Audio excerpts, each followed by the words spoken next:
Judy Smith. Thank you very much, Madam Speaker. Last week in Davos, the Prime Minister outlined his vision to restore Canada's position as a leading middle power in the world. In the prequel to that speech last October, he reminded a room full of young Canadians that it will take time and sacrifice to realize that vision. In both speeches, the Prime Minister framed the hardship we will face in Canada to realize that vision as unavoidable, temporary, and noble. He promised to always be straight about the challenges we have to face and the choices we must make as a country. So the promise of the Prime Minister's Canada appears to be this. Things are going to be hard now, but worth it in the long run. That if we just hold on, the future will be better. We'll be an energy superpower, diversified abroad and strong at home.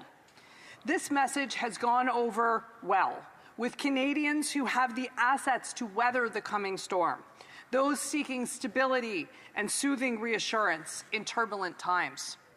But for those Canadians who don't already own a home, those who don't already have those sustaining investments, those people, and especially our youth, those people are faced with a future that keeps moving further away.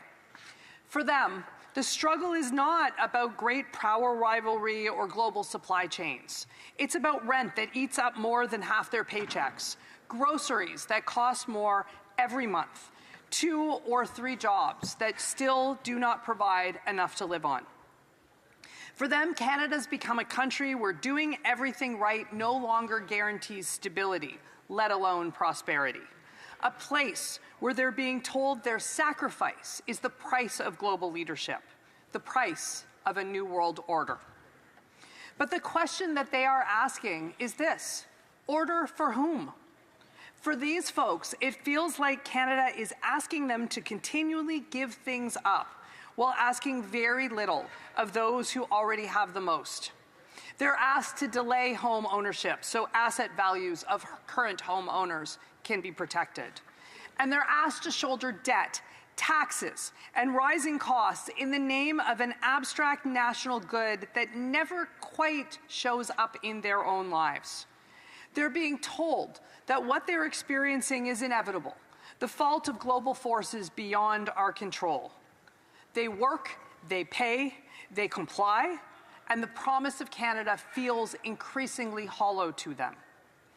Across the board, our youth are the first generation that will be worse off than their parents. And their parents are the first generation that believes their children won't be better off than them. The most dangerous divide in Canada today may be between those who are willing to accept that and those of us who are fighting tooth and nail to change it. Because when a system only works if the next generation accepts less than the last, that system is not stable, Madam Speaker. It is living on borrowed time. The Prime Minister speaks beautifully about honesty in foreign policy, about taking signs out of windows, about refusing to pretend that old systems still function as advertised. That same honesty is needed at home. Because we cannot talk about building strength domestically while an entire generation feels weaker every year. We cannot speak of resilience while young Canadians are one missed paycheck away from crisis. We cannot claim to be investing in the future while systematically pricing that future out of reach. We are told that Canada must be outward-looking, engaged everywhere, invested in everything. Trade deals, partnerships, defense commitments, global leadership. But a country that is everywhere abroad and absent at home is not strong, Madam Speaker. It is distracted. Being principled does not only mean standing up on the world stage. It means standing up for the people who live here now, not just those who bought in decades ago. That is why the Conservatives have proposed the Canadian Sovereignty Act, Madam Speaker.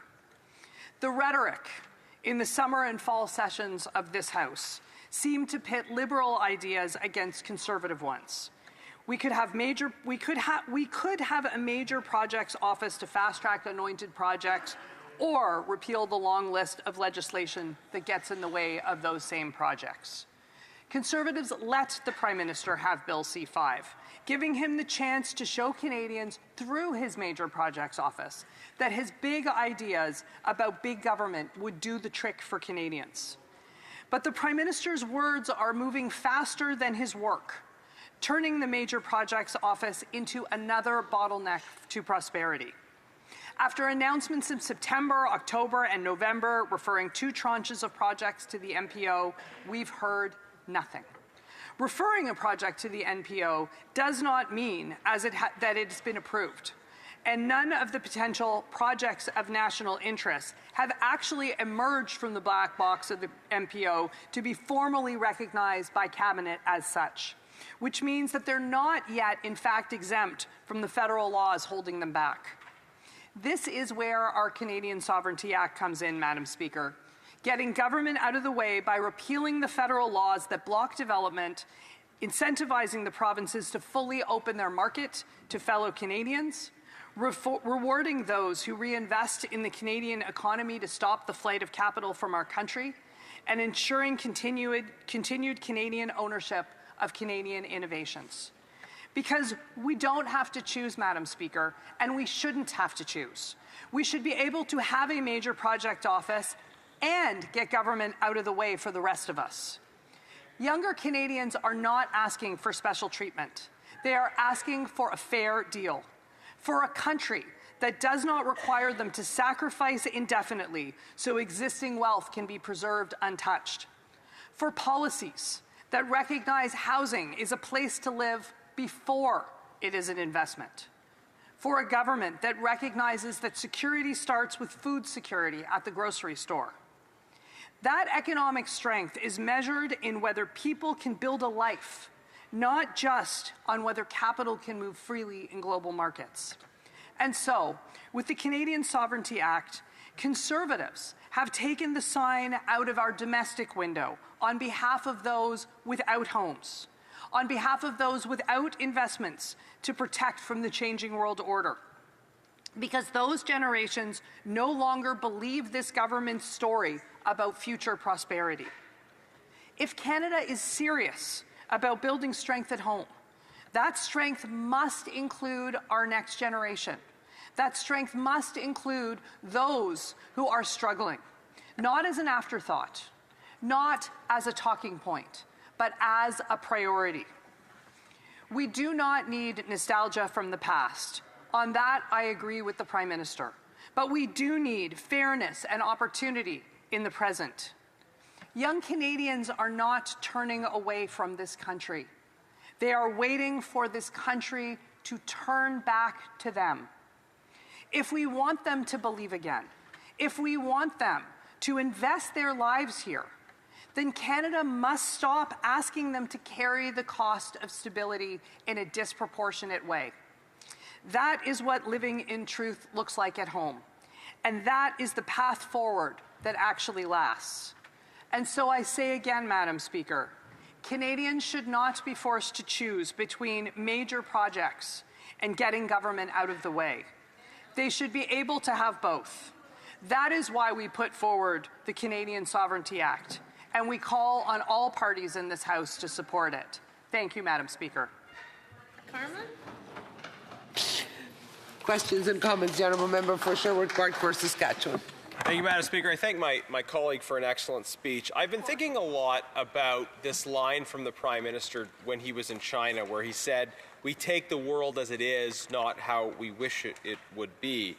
And I think the problem with that line and aspects of his discourse is that it ignores the capacity that we have to create the world that we want, the power that our government should have to imagine a world that isn't one in which, for instance, strategic industries are dominated by powers that are hostile to their interests. The CCP has a long-term strategy to dominate strategic interests. That's a strategy which will go beyond, for instance, the term of any president or prime minister, most likely. So in that context, we need to use the power we have to develop our own resources, to establish democratically controlled supply chains for critical commodities, including development here in Canada that will benefit our country.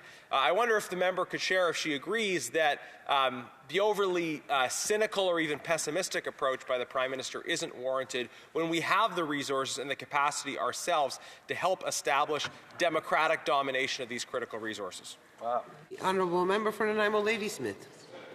I want to thank my colleague for his thoughts. I've been thinking a lot about topics like this over the past weeks. And what I think it really reflects on is the concept of agency.